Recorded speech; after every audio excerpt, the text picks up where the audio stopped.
the table and I'll point this at us. I saw you, Kim, I was gonna warn you, I opened up the door, the alarm went off. The front door was open. I walked in, the whole alarm went off the church. All these noises. Oh, that was locked when I went over and checked it. I got your message en route. So I didn't, and I had it muted, so I didn't see it until just now. Randy was trying to get the police out here. Was he? That's good. It surprised me. They know me personally, so. In my little history, they know me too. Do you have a scrap piece of paper I can take notes with? Yes, did you call in, for, anything this week? Yeah, they know me personally. Tomorrow is Tuesday. Some, maybe not. All right, okay, because I just, the pastor want to know. We got guys who can go up there. Anyone in? Yes, Pastor Malone. Here, let me get you on the phone here. Somebody wants to talk to you for a minute, so I say hi. Hi, Pastor Malone, it's Ken.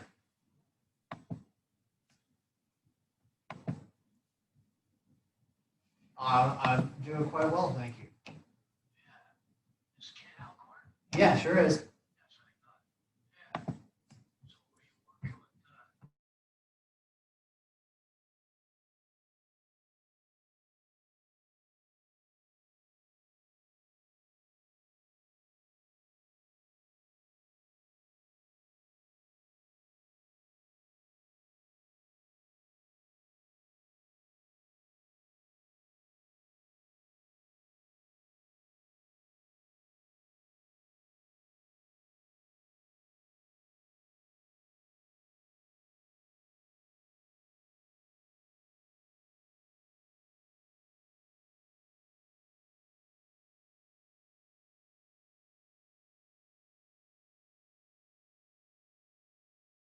All right. Just in. Just in time. Just in case. I had a neighbor once, he goes, just incredible. Oh, wrestler? Yeah. Just incredible. No, He's I'm a not mouthy wrestler. wrestler. Oh, was he? I didn't know. Yeah. I didn't know. He was a there good one. wrestler, but he was mouthy. No, it was just something he come up with. Oh, no.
Motion's back there. Way back with WWF. Hey, Brenda. There was a We're wrestler vibrating. called Yukon. How's it going? Looks good behind you.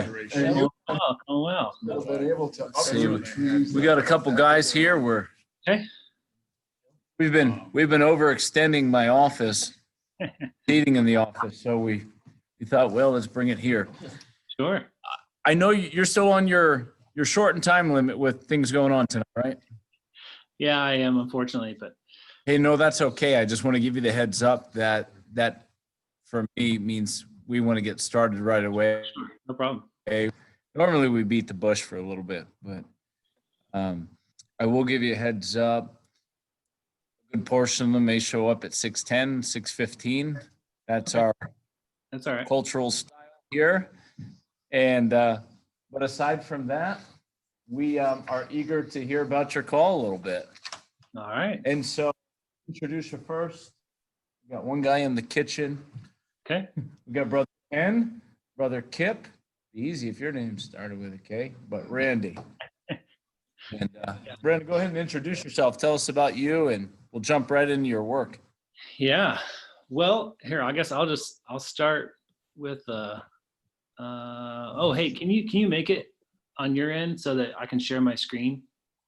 It says the Oh, yeah. host, the host has to enable that.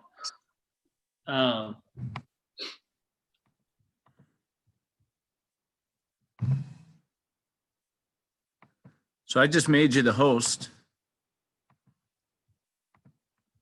So now you've got full authority to quit the meeting, cancel us, mute us, do anything you want.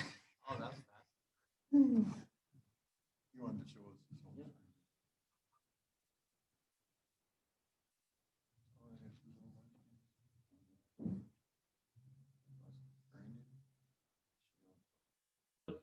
Oh, Right, sorry. we're Can you hear me? Got you now. Okay. All righty. So, well, yeah, just kind of a little of the biography kind of stuff is already, it's a kind of incorporated a little bit into a few different PowerPoints that I've got. So just so you guys can just kind of see us a little bit too, since I don't have everybody with me. Yeah, so this is myself, Brandon, and my wife, Shayla, and our kids. We did have a little girl. Let's see, where's she at? Right here, born Oh, 10 months ago tomorrow now. Yeah. So, yeah, I know all these baby pictures show the group of guys, right? But I've got 5. yeah. But yeah, I mean, we love our kids, love our dog too, and it's been a nice kind of addition to just the kind of a different layer of just kind of how we feel about our work too, and just kind of add some challenges. Really, even as I just had a conversation yesterday with my 6-year-old who,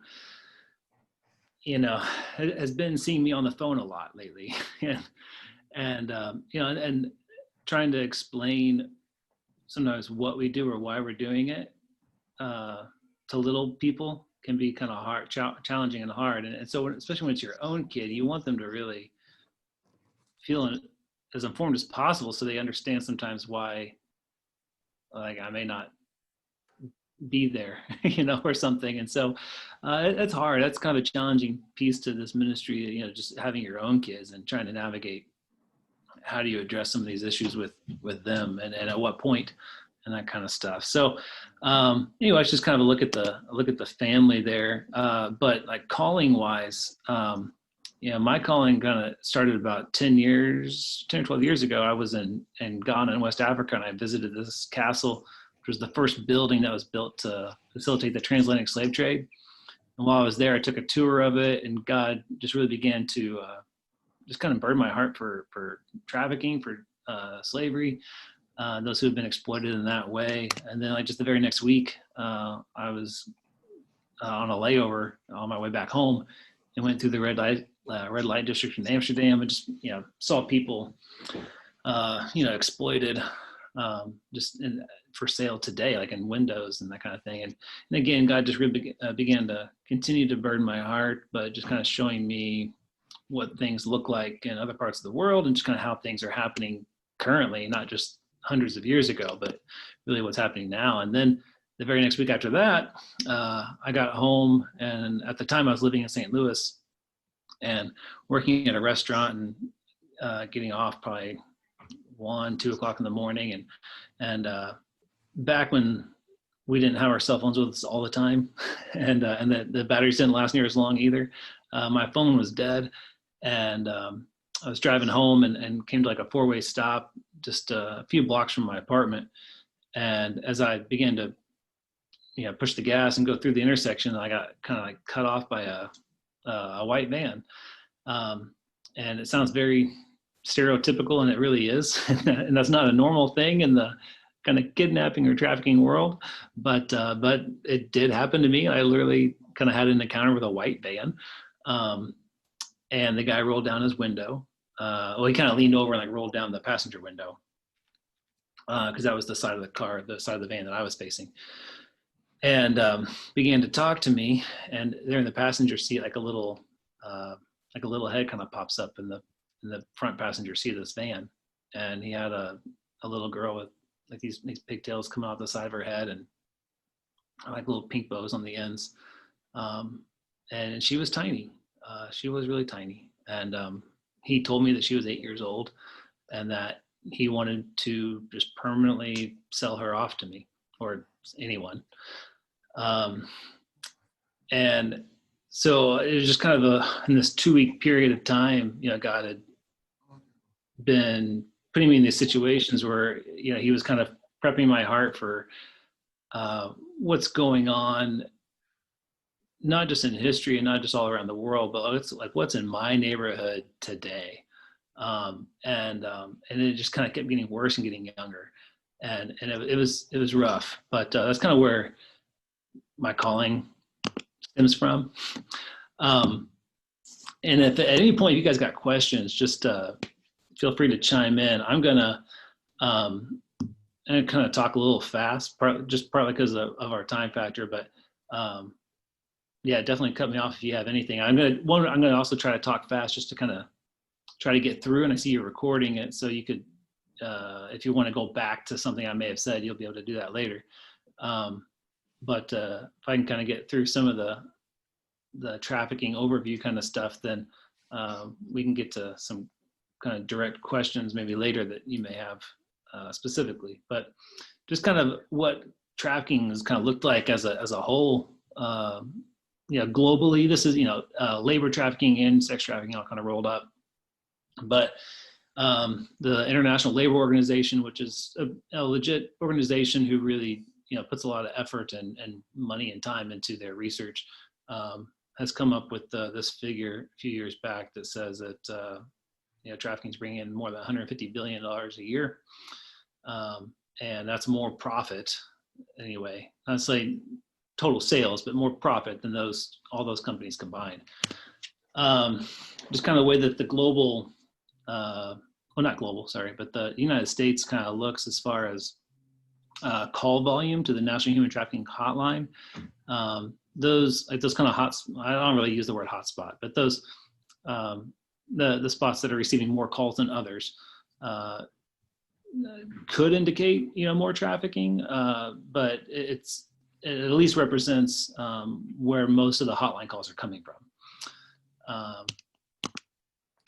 And then, sorry, I live in Missouri, and I often speak and present in Missouri more often. So down there at the bottom, I got Missouri stuff. But the national stats they haven't quite released, or they may have, just usually about summertime, they end up releasing the previous year's stats. But the 2018 stats from the National Hotline, had around 23,000 survivors identified, about 11,000 cases involving about 5,900 traffickers. And these are cases that are actually hotlined, to someone called it in or somebody, sent a text into the hotline. There's a lot that goes on that, isn't reported or that isn't, even if it's like a full case that involves law enforcement, caseworkers, lawyers, judges, like everything. Sometimes those don't even necessarily get reported to the hotline. So these are low, I think, but at least they are a number, and they're a provable number. I try to stay away from stats that I can't prove. So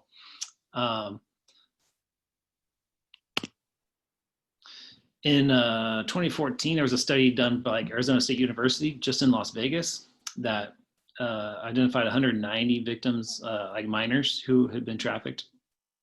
And one thing that was really interesting about it, I think one of the kind of the highlight, I mean, it's kind of wrong called a highlight, but one of the, I guess, important pieces that I really noticed out of it was that only 45.5% of the victims, like the minors that had been recovered, had a missing persons report filed on them. So more than half of them didn't have nobody was looking for them. Nobody said they were missing. Nobody, to some extent, maybe cared. And that's not good. So missing kids are definitely one of the populations that we really focus on, and that are easy for, they're easier it's an easier population for traffickers to exploit or to find and manipulate, really, and take advantage of their vulnerabilities when they don't have anywhere to sleep or things to eat and that kind of stuff. The National Center for Missing Exploited Children estimates that about 1 in 7 runaways or like missing kids are victims of human trafficking. And here in Missouri, we have around 7 to 7,500 missing kids every year.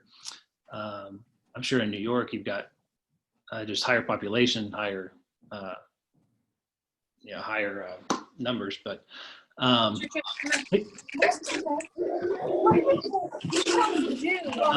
that for now. But so just for instance, here in Missouri, the past few years, it's been pretty steady around 7,200, and for some reason this year, which person's dealing with human trafficking. Yeah, I guess I'm the host. I'll mute her for now anyway. But the one thing that's kind of really interesting though, here on 2020, you'll see that at least if you project out how many more days are left in the year, we'll have around 5,900 missing kids in Missouri this year, which is significantly less percentage-wise than what we normally do. And I think one reason why that is not to say that they aren't missing. It's just that they're not being reported as missing. COVID has really made things very difficult for us, for other helpers, for Children's Division, for schools, for all kinds of people. So all the mandated reporters, like youth pastors, school counselors, therapists, programs like us, school teachers, all those people weren't seeing the kids for so many months, and so nobody was really, except for the people who were hurting them, and so it was that nobody was really reporting them because nobody was seeing them. And so I think that's really where we're kind of seeing that dip, like in the numbers for this year. But so one way we go about helping find kids is like we help participate in these big missing kids searches. And so we've been doing them. Myself and my wife, we've been involved for probably around 10 years or so doing helping out with the searches. And the past couple I've been a part of have been in Kansas City, and they've in the past 10 years we've never participated in a search that didn't find kids. Every single time we do. And so one of the ways that we do that is we basically we work with social services and law enforcement to gather a good list of kids that we feel like are very vulnerable or that we know are being exploited. And we print up a booklet of them. We distribute it out to every single, if possible, every motel, hotel, extended stay in the whole entire city, even if it's like Houston. I mean, you may have like 8,000 hotels, but we'll cover the city. I mean, sometimes it takes like 3 days and maybe 400 volunteers or something, but you can do it. We pass those out and have a conversation with every single front desk, all those, anything in between too, like so CVS, Walgreens, gas stations, and basically just pass these out, ask people to look through it, see if you recognize any of the kids, and then will you hold on to it for several weeks and just keep looking through it and have all your other staff members look through it too. And that sounds really simple, but it's about that easy. And if people just look at the faces and then they actually pay attention when they're just out and about at Walmart just doing life, you'll run into them. Like they're out there. And so we just ask the community just to actually care and look. And when they do, kids get found pretty quick. So just to kind of give you an idea, just to kind of just a scope or a little bit of a range of different types of people that my wife and I have worked with over the years. Again, kind of going back to that white van and the cutting me off in the street, that sounds kind of like the movies, and that's not really what trafficking usually looks like. This first one also is not really normal. It's not something that we normally see. It feels more like a movie, but it was real and it was true. One of the ladies we worked with had been trafficked for over 20 years, and for about 20 years since she was 16 years old, and had been chained up a lot of the time in a basement, so like I don't want to call it a dungeon, but a not very often used basement. And she had, like permanent, like purple, like scar tissue on her wrists and ankles to prove it. So I believe her. And she was very traumatized too. It took me going into the shelter every week for about 5 months before probably about 3 or 4 months. I'm going into the shelter on a weekly basis before she would even be on the within sight of me. I didn't even see her for probably 3 or 4 months. She would be somewhere else in the house, hiding if a man came on the property. And after about 5 or 6 months, we came in on a. Sorry, I get I get a little emotional sometimes, but we came in on a Thanksgiving day. My wife and I worked every holiday for 2 years on purpose, so that now whenever I'm running a shelter myself, I can look at my employees and tell them they're going to work on Christmas morning. But we worked every holiday, birthday, anniversary, everything that was important for 2 straight years. And when we went in on Thanksgiving, she was just standing there in the living room. For the first time, really willingly close enough to where we could really just see each other, and she took about one step forward and reached her arm out and wanted to shake my hand. And so for that lady, probably for the first time in 20-25 years, she had some physical contact with a male that was healthy and okay, and that were on her terms that she gave permission for.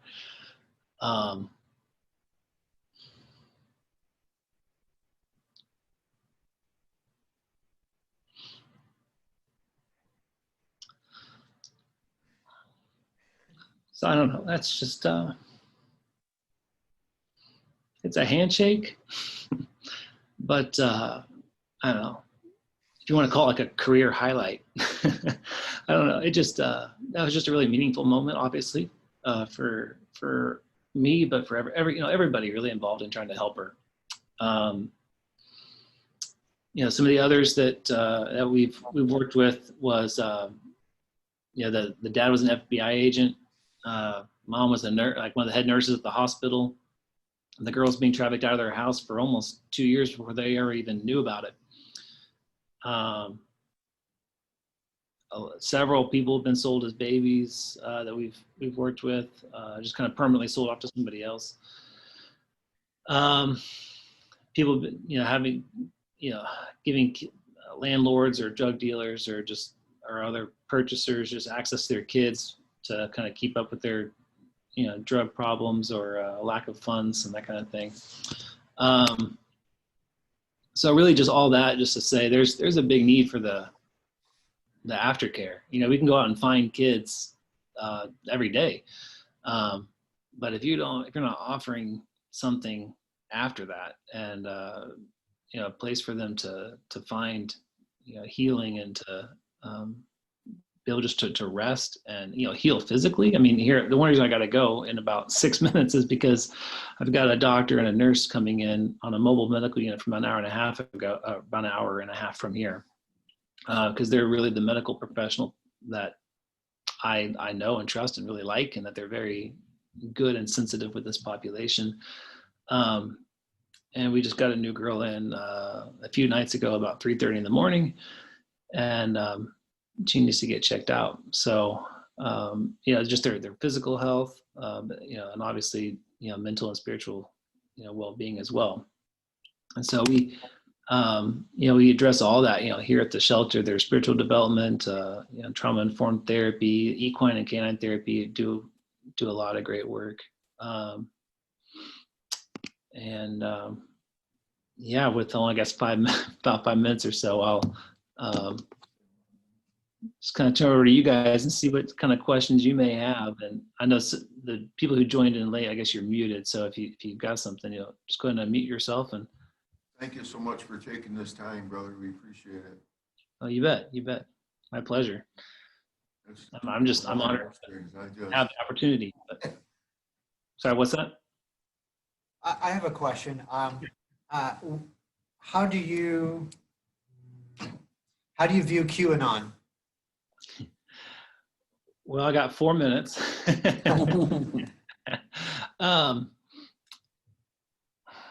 I guess, yeah. So this would be a really short answer, but I won't blanketly say that things can't be true, because there's a lot of crazy stuff that happens out there. I'm not a big conspiracy theorist kind of person. However, at the same time, nothing surprises me either. So, I mean, there's almost not, there's almost not a name you could throw out and say, well, this person just, got busted in a sting, with a 8-year-old girl or something, where I would really be shocked, unfortunately. And maybe that's something I need to deal with in my own heart, but I'm just not shocked anymore. Not that I expect people to be like that, but just, no matter, if just dads, coaches, aunts and grandmas and, presidents and senators. And it doesn't really matter to me, the position. I think all those positions are doing it. And so, I can't say that there definitely can't be any truth to some of that stuff. But I will say that that's not from all of us. I mean, because it's a big conversation with all of us people in the anti-trafficking world, like ministries and nonprofits and shelters and stuff. Everyone I've talked to, which has probably been well over 20 in the past several months, we all agree that that's not really what trafficking looks like. That's not the people we see. Those aren't the stories we hear. And so, I mean, yeah, I know it's a kind of a vague answer and not very long, but That's fine. Yeah. So we want to give any others a chance too, because I know you probably are down to 2 minutes, right, Brandon? Yeah, pretty much, unfortunately. And yeah, I am. Well, I mean, here just speaking generally, and we'd love to have you again, even soon if you want to Okay. do this again. Yeah. We have youth pastors in here. We have on this call, Ken is a therapist, so I think, your ministry kind of hits close to home a little bit with some, and the things that we have to look out for. You guys have questions? Alex, Jason, you guys got any questions as youth pastors? Comments, suggestions? I have one. Like as a youth pastor, like what are some signs that I should be looking for that maybe one of my students might be being trafficked out of their home? Yeah. You said out of their home? Yeah, or just in general, like the students that walk into our youth group. I mean, some of it is just kind of signs of distress for all kinds of reasons, which are probably things that you may already be paying attention to, whether it's just kind of a change in mood, change in attendance frequency, physical appearance, like they may lose a lot of weight or gain a lot of weight. Some things that can be pretty, obvious, involving trafficking can be like older boyfriends. I mean, you've got the most significant, like the most common kind of age ranges would be about 14, 15, 16, well, probably 15 to 17-year-old girls with about probably 22 to 28-year-old guys. Is kind of probably the more common, but I mean, again, there's trap. I mean, there's 14 or 15-year-olds who are trafficking their classmates. There's, grandpas and grandmas who are doing it. But the most common is kind of that mid-20s and mid-teens. If there's like the tattoos, like if they got like a tattoo of like Tyler or Michael or something on their neck or across their across their chest here, is really common, on their neck or the back of the neck. A lot of times they'll literally just brand them. They'll put their name on them, or like a crown, not to give like an alcohol reference, but like a kind of like the Crown Royal crown, like that, kind of like that, the gold kind with the purple stuff on it, like on the inside, like that felt or whatever, like that kind of a crown type shape, is often like a kind of a symbol, for like pimping, for trafficking, that they'll put on girls. So I mean, those type of tattoos would be a pretty serious concern. And really one thing too, I think for like youth pastors and youth sponsors and that kind of stuff, I could try to, if you maybe through your pastor there, shoot me an email with your email or something, and I'll send you like a link to maybe some like kind of trafficking like language. So I think one thing that could be a big indicator too is just if they're using words that aren't normal for normal teens to be using. They learned it somewhere. So that's that would be another kind of big red flag too. But Brendan, I want to be sensitive to your time. We could Okay, thank do you. questions. We could do questions all night, but look at doing a part 2 with you on here. Yeah. Anytime soon. Okay. Invitation's always open if you find yourself or desire to come up. We're up in northern New York, Yeah. upstate. So, we would definitely make it worth your while. I think what you have to offer and the details about your ministry would be very warmly welcomed here. Yeah. Just based on backgrounds of people, based on jobs, their professions, things like that. So again, that's a desire is yours. Just let us know. We'll begin to coordinate that with you. Okay. Yeah, I'd love to. How do we aim for part 2 via Zoom at your convenience? You and I will set that up. Okay. Any on this call or who are watching this call at another time from the church, you need to connect with Brandon. I'm sure you can find him on Facebook, or I'll swap your info to him to you. And Brandon, do we have your permission to kind of share this with our church family online? Yeah, that'd be great. Just want to make sure first. Okay, Brandon, we won't hold you up anymore, but let's look for part 2, because I think that's important enough that we kind of pick up where we left off. This is kind of too critical to just leave hanging in the air for a little while. But All right. Sounds good. thanks for your time tonight, Brandon. Take care, Brandon. Thank you. Bye-bye.